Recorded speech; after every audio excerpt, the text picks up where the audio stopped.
Hello guys, I'm Rob Shaw, welcome to Raising Reef, and today's topic is heaters.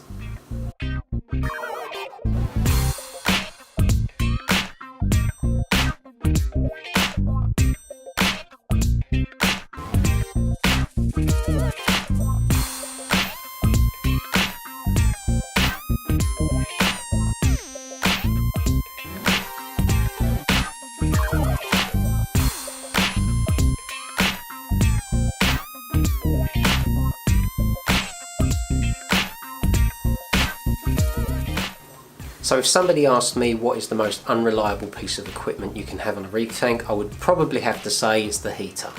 I've heard more stories about heater failures than any other piece of equipment in the reefing hobby, and for this reason I will always change my heaters out at least every 2 years.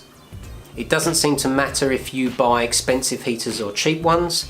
The failure rate doesn't seem to be consistent with price. So I always tend to buy cheaper heaters, but I will always buy another brand that I've had success with.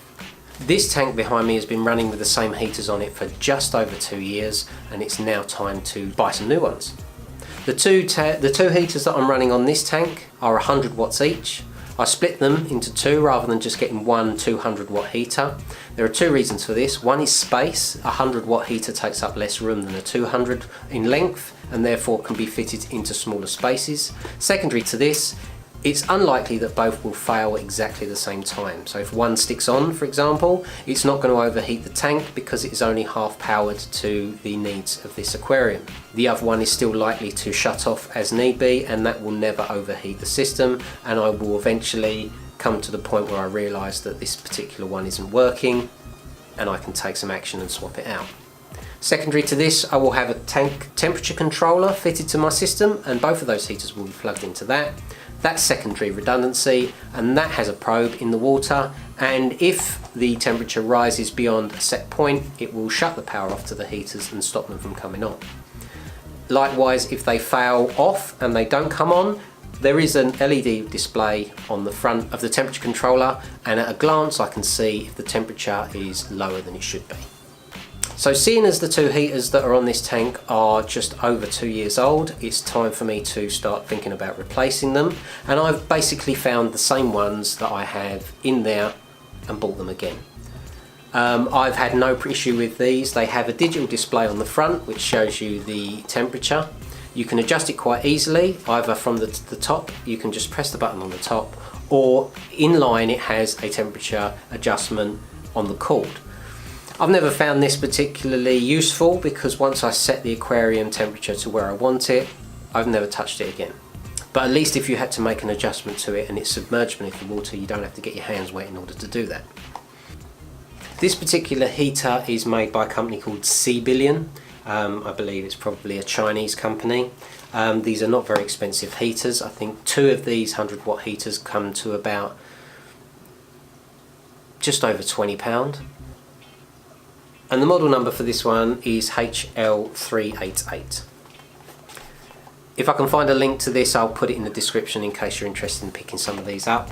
I can recommend them because they've worked well for me for the last 2 years, so much so that I've decided to buy them again. And the heater, like I say, has an adjustment on the front there, and you can adjust the temperature. It displays the temperature on the digital display. It has the probes in the top to sense the temperature of the water, to switch the thermostat on and off, and it is a glass heater, but it comes with a plastic cover to protect it from getting knocked and smashed within the aquarium. It does have little rubber suckers on it for you to attach it to the side of the aquarium glass, but in my experience they seldom ever stay there for any length of time.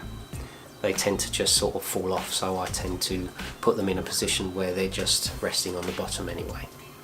Just an area of good flow so that the water passing over it is moving quite swiftly, and therefore they'll be more efficient at heating the whole aquarium. They're a simple piece of equipment. I don't think it's worth spending a fortune on them because I'll be looking to replace this. Only has to work for a year or two, and I'll be looking to replace it anyway. So I picked these two up for my new tank build. I was hoping to have it up and running already, but unfortunately that's been put to one side for the moment. But they're there in case I need them. If I have any problems with the ones on this current system, I can swap them out immediately. And if not, they can go on the new tank setup, and there will be brand new heaters on that system, and I won't have to worry about replacing them for the next couple of years. So that pretty much does it for this video on heaters. I hope you enjoyed it. I hope you've learned something. If you did enjoy this video, give it a thumbs up. Subscribe to my channel if you're new here and you want to see some more videos from me. Take it easy, guys, and I'll see you in the next video.